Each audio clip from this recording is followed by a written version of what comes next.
Halo, selamat datang di channel Dr. Hazelnut.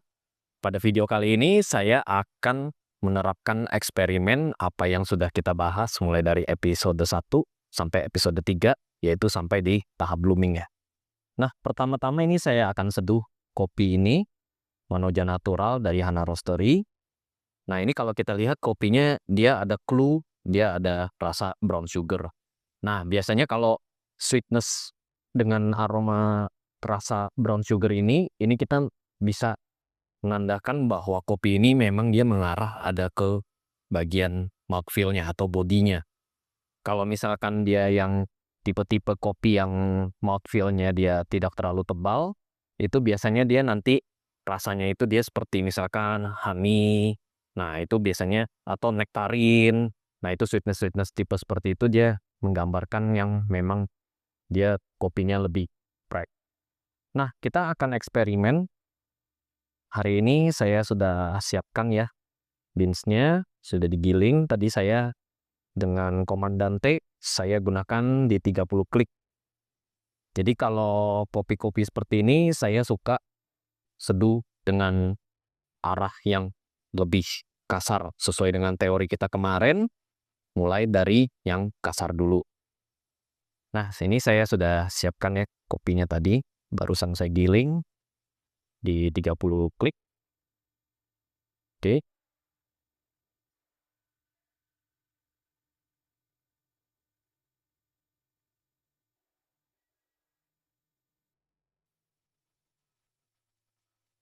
Ini 13 gram ya.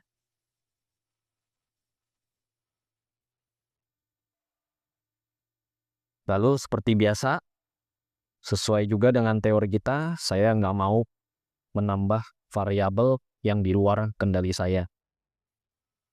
Nah, saya memang kemarin tidak menyebutkan secara pasti blooming itu harus di suhu berapa.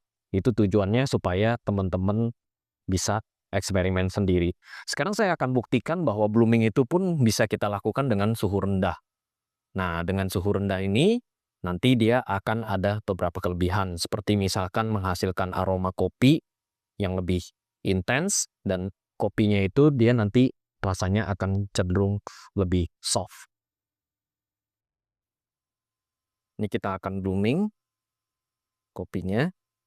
Karena tujuan blooming itu kemarin kita sudah bahas, yaitu yang penting dia basah dan CO2-nya keluar.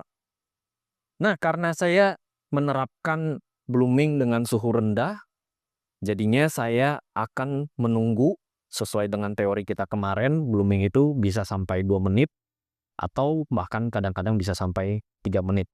Jadi, karena saya blooming dengan menggunakan suhu rendah, saya tunggu sampai di menit kedua.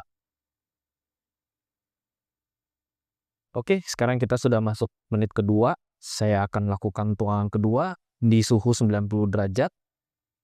Nah, ini kalau teman-teman lihat, dia bubble-nya sudah minimal. Berarti kita restingnya sudah cukup, dan juga bloomingnya sudah cukup optimal. Saya tuang sampai di 150.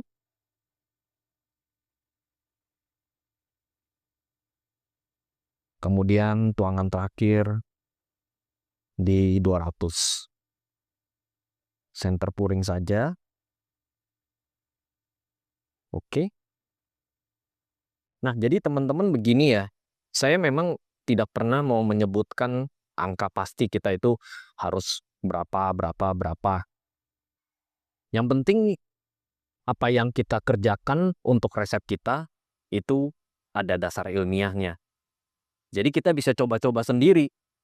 Nah, karena tadi saya kopinya ini bodinya cukup tipe yang tebal, maka saya coba bloomingnya di suhu yang rendah. Nggak masalah. Tapi karena kita blooming di suhu rendah, ingat teori kita kemarin, kita yang penting kopinya itu basah dan CO2-nya keluar. Nah, karena ini restingnya sudah cukup, kemudian juga kita tunggu waktunya lebih lama, jadi bloomingnya meskipun di suhu rendah tetap bisa optimal.